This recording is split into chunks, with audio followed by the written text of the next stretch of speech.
If you've ever felt like motherhood shook your mind, emotions, and faith, this episode is for you. But PMADs is perinatal mood and anxiety disorders. And so that encompasses postpartum depression, postpartum anxiety, postpartum OCD, postpartum psychosis. There's a lot of just conversations of be strong. Don't worry about it. Like if you're crying or if you're feeling down, be strong. You have 8 friends in a room. One of them may have experienced postpartum depression. But the difference with postpartum OCD is that they have to have that reassurance that it's okay.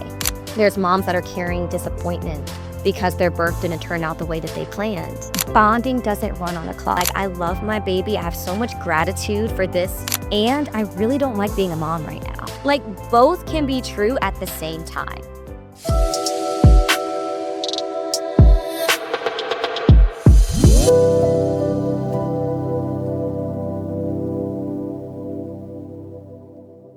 If you've ever felt like motherhood shook your mind, emotions, and faith, this episode is for you. Today, I sit down with Brittany Moffett, who is a licensed psychotherapist. She owns a mental health practice, Worthy to Live Therapy, and Brittany specializes in perinatal mental health, reproductive trauma, and complex PTSD.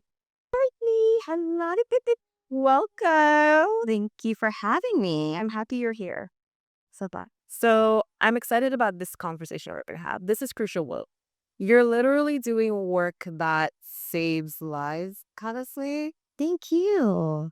So just to kind of get things going, I know a lot of the times we sort of lump in postpartum depression as the mental health phenomenon that happens after birth, but it's actually PMADs, perinatal mood anxiety disorder.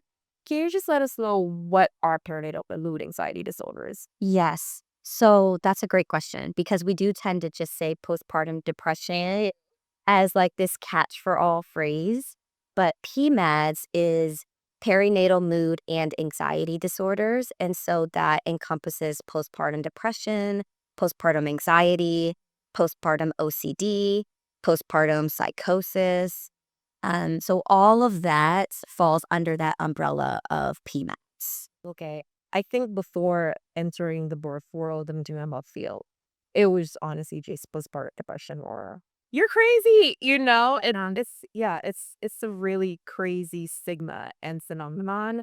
But I don't know how you feel, but I kind of feel like there's a lot more out there about PMADs or even what happens postpartum, with moms and so forth. Have you seen that, in your comments at all? Absolutely. I think there's a lot more conversations about motherhood and mental health that there was ever before. I feel like before all of this information came out, there was a lot of just conversations of be strong. Yeah. That you're the mom, you're going to have this maternal instinct that will just kick in. Don't worry about it. Like if you're crying or if you're feeling down, be strong. Yeah. But I think we've really learned that it's a lot more that goes into motherhood with the emotional changes, and people are starting to get more specific about what they're going through. I see that even more with the postpartum anxiety. Sometimes it's not just postpartum anxiety, it could be postpartum OCD. So even that is a very specific disorder that requires treatment and care. And so we are getting more knowledgeable of it. There's still a lot more work that needs to be done, but we're getting more knowledgeable. Yeah. But what do you think? What does the statistics say about the emotional struggle that women experience after birth? Do you feel like we're underestimating this at all? Yeah, so it's important to remember that, like, when you hear these statistics, it's going to sound a little overwhelming at first because it's, according to the CDC, postpartum depression, 1 in 8 women experience postpartum depression. So just like imagine your friend group, right? You have 8 friends in a room. One of them may have experienced postpartum depression. And for postpartum anxiety, up to 17% of mothers can experience that. And then for birth trauma, up to 5 to 20% of mothers. And the statistics may change depending on when you look and what resource you look at the time, but that's roughly the estimate. It's very likely we're underestimating this. Yeah. One fact is that the postpartum depression statistic, that's only capturing live births. So if a woman had a miscarriage or if she had a stillbirth, it's not capturing those women who have postpartum depression or postpartum anxiety, right? And so there's also a lot of fear and stigma still around reporting if you have depression or anxiety. So even though we get those lovely Edinburgh postpartum scales during our follow-up appointments, a lot of women are underreporting their symptoms out of fear of what does this mean about me? What does this mean about my ability to be a mom? Is someone going to judge me? And the even more sad part of this is that, when you're feeling these symptoms of postpartum depression or postpartum anxiety, you don't feel like a statistic in that moment. Yeah. Right? Like you just feel like you're failing. You just feel like I'm failing my family. I'm failing as a mom. You're not thinking of like, oh, I'm one of these 8 women that are struggling and I need some support. Yeah, I'm keen. And I know even as a doula, when we do our prenatals, right? We're not therapists, so we do know our scope and we do know, the referral and so forth. Yeah. But just always trying to tell, especially the partners, hey, these are signs, or hey, you don't want to shame her or let her feel like, your mom, just deal with it. It's your baby. You wanted this. You know what I mean?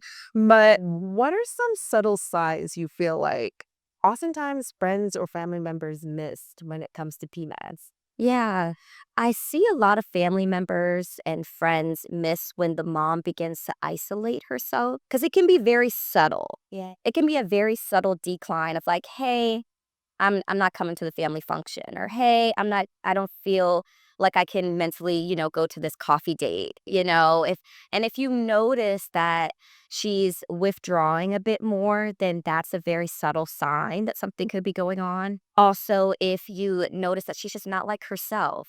I know this could be a very broad statement, but the partner likely knows the mom better than anyone else that's closest to her.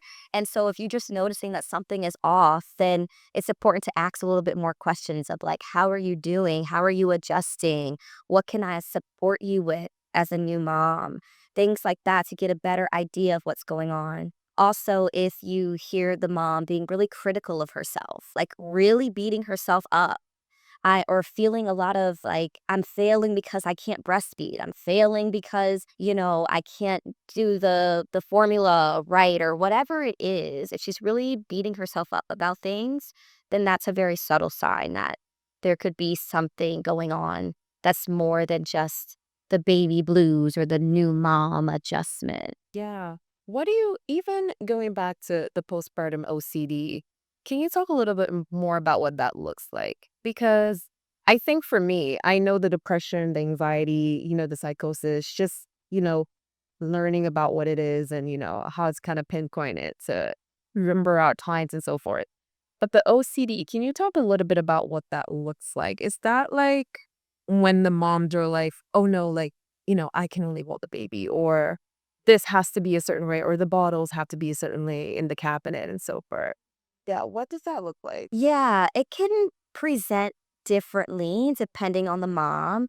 And there are perinatal mental health therapists who are very specific to postpartum OCD. Oh, Like, I'm very specific to birth trauma. Yeah. And there's some other perinatal mental health therapists that are specific to OCD. So I'll try to broadly talk about it. But with postpartum OCD, the way it can present in some cases is there can be a lot of intrusive thoughts.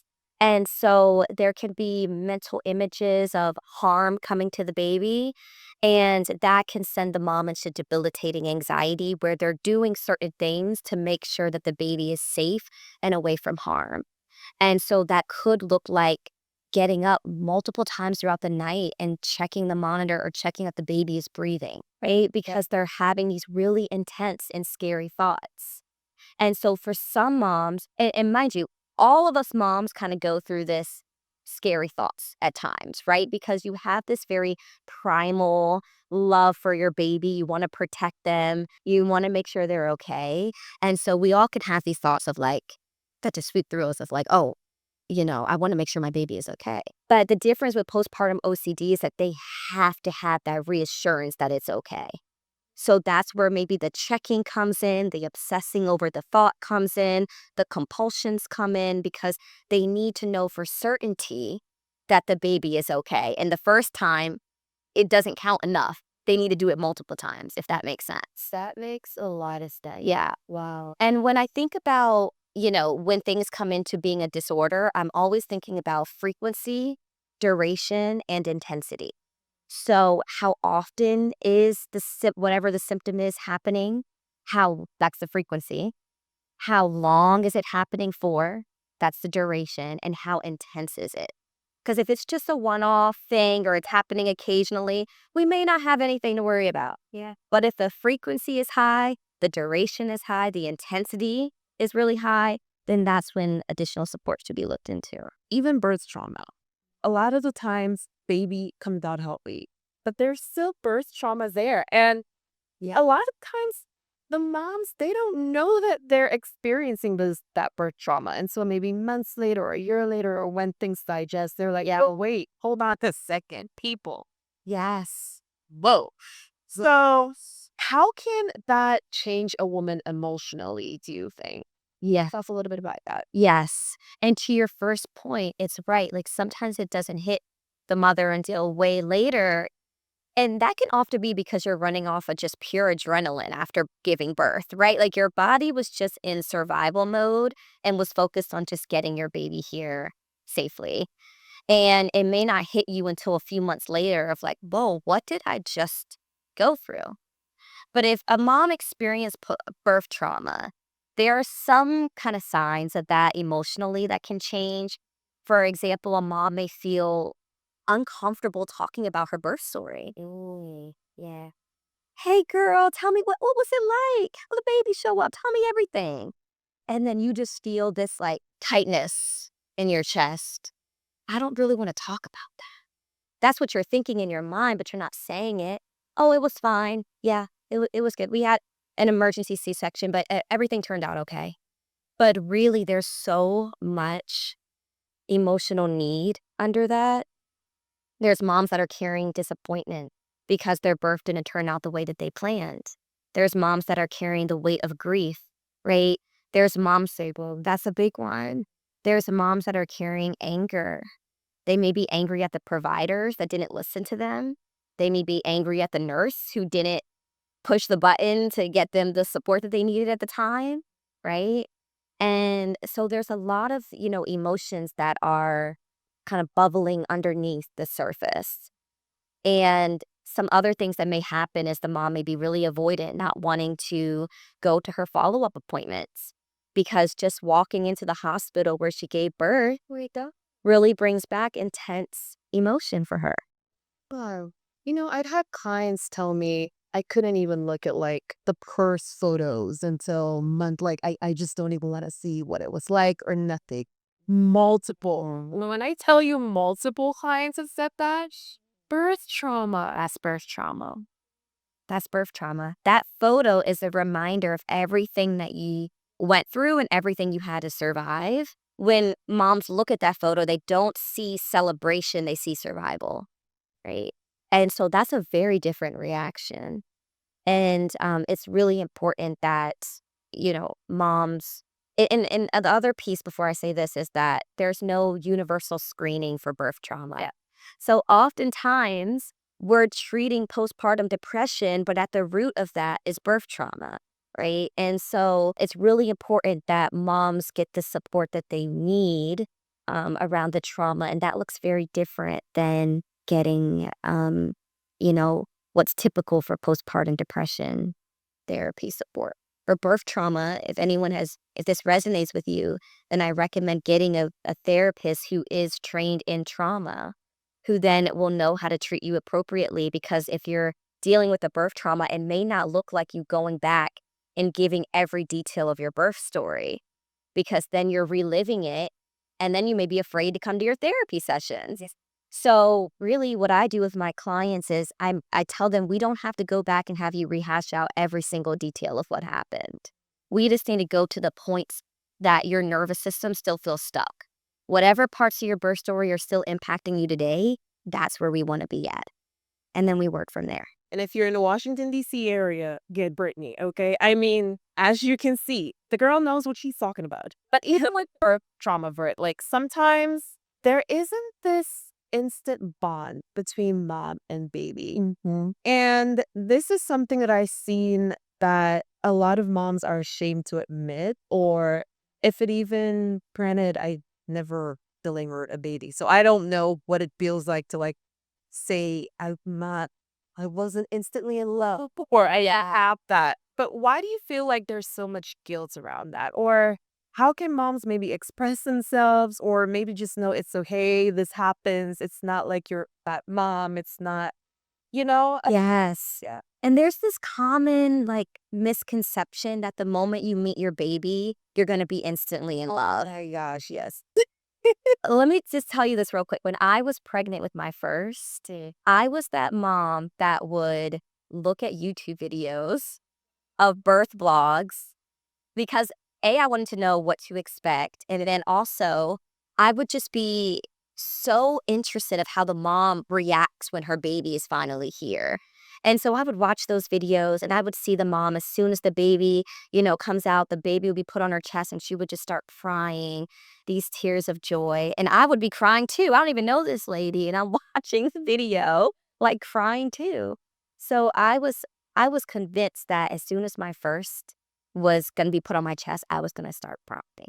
But I had preeclampsia in my pregnancy. It was very chaotic moments through my birth. And when my son came out, I did not cry. Like I was just kind of just blank, just kind of flat.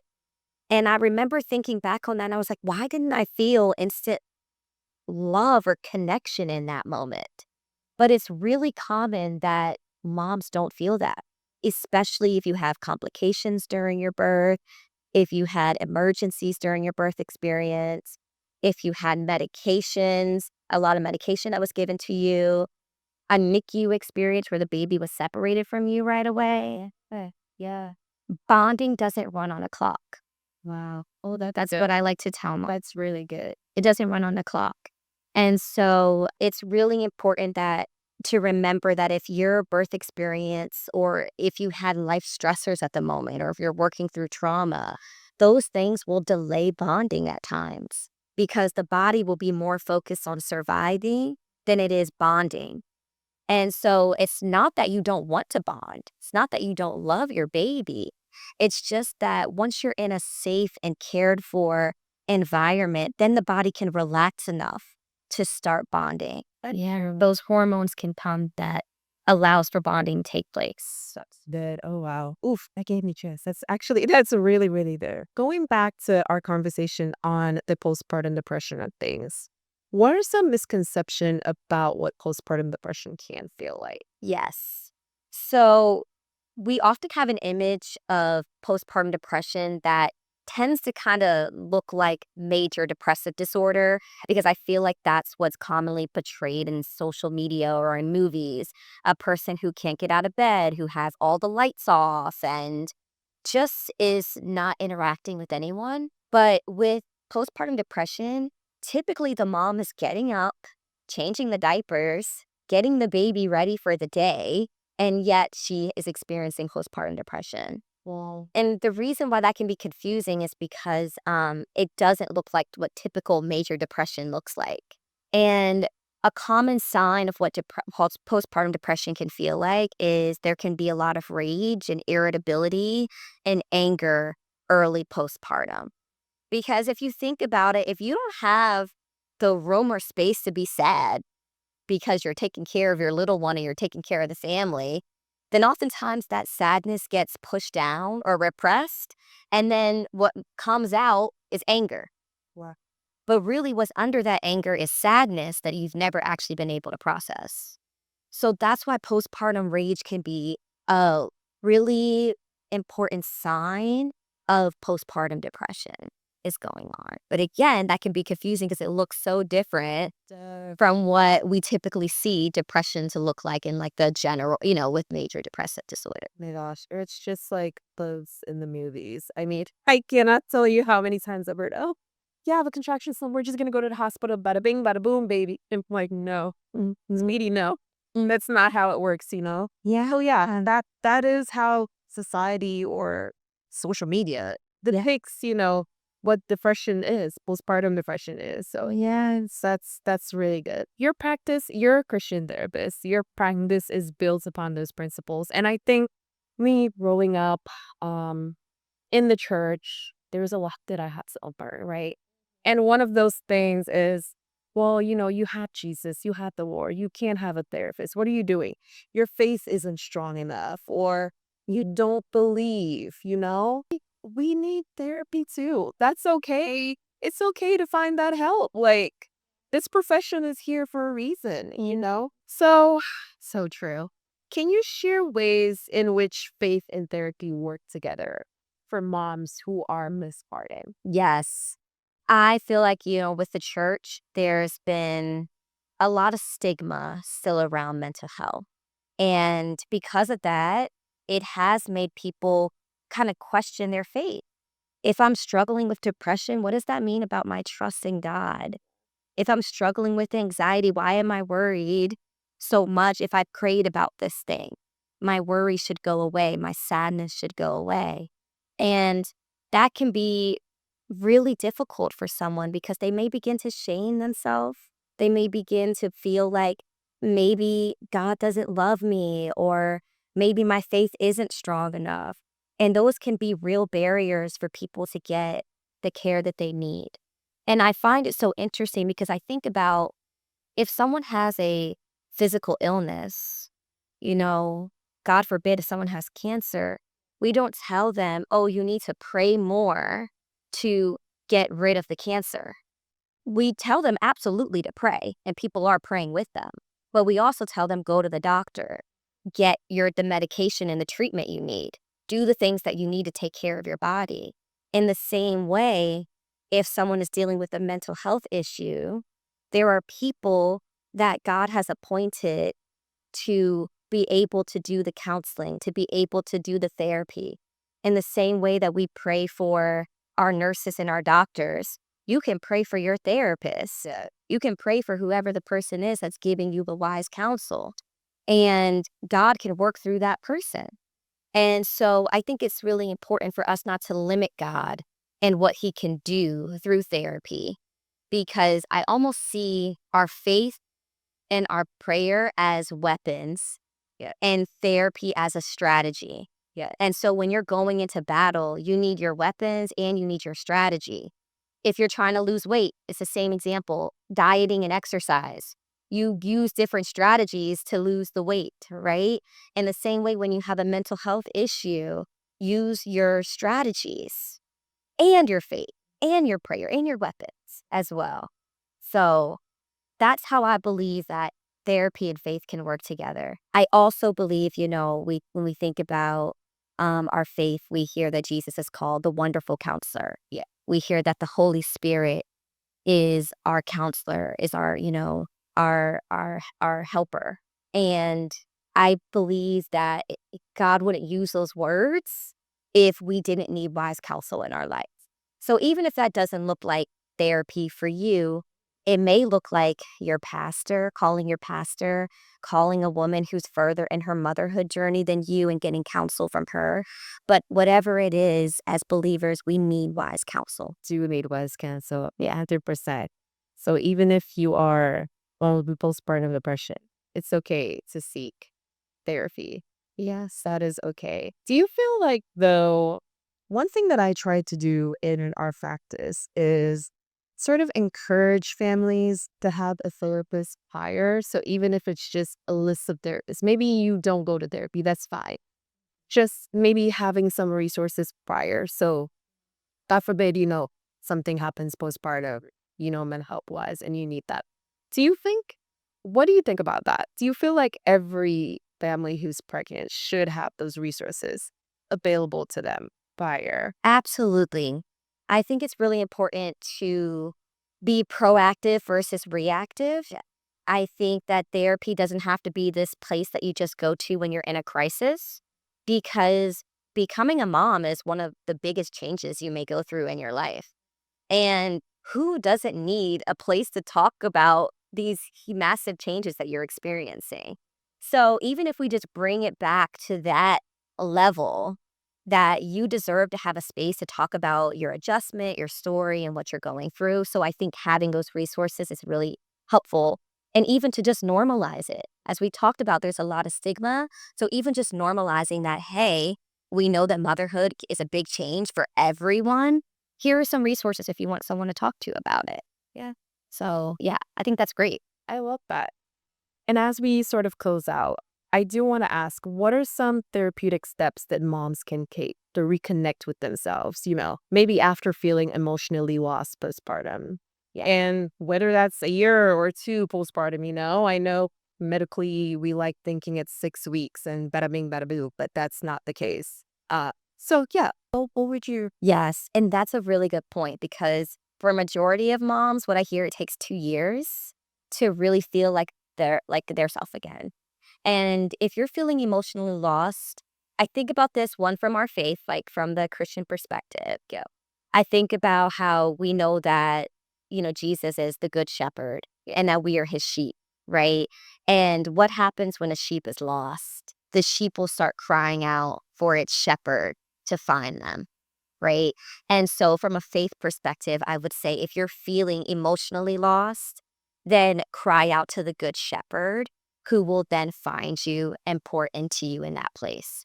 So, that would be one for the believer, who's watching this. And then, secondly, I would say that our emotions are really complex, especially when it comes to motherhood. We are feeling like a million different emotions at once when we are parenting. And so the ability to hold two truths at one time becomes really important. And what I mean by that is there may be a moment where you're like, I love my baby. I have so much gratitude for this child. And I really don't like being a mom right now. Gosh, that go right.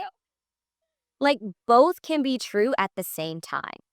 And it's really important that we begin to get comfortable with holding multiple emotions at one time, because if we don't, we end up splitting. And what I mean by splitting is we begin to believe that we're either all good or all bad. Yeah. Only one emotion can be true at one time. And that can then create a lot of shame and make us feel even more emotionally lost. So that's another, therapeutic step that I encourage people to start getting comfortable with early on. I love that. I love it. What's one word that describes the season that you're in right now? Courage. Me. Yeah, courage. I would say I believe that God is calling for courageous faith. Yay. Oh, that's right. And so that's the season I'm stepping in. Brittany, Thank you. so what can, folks find you, our listeners, whoever's watching? Well, you can find me on worthytolivetherapy.com.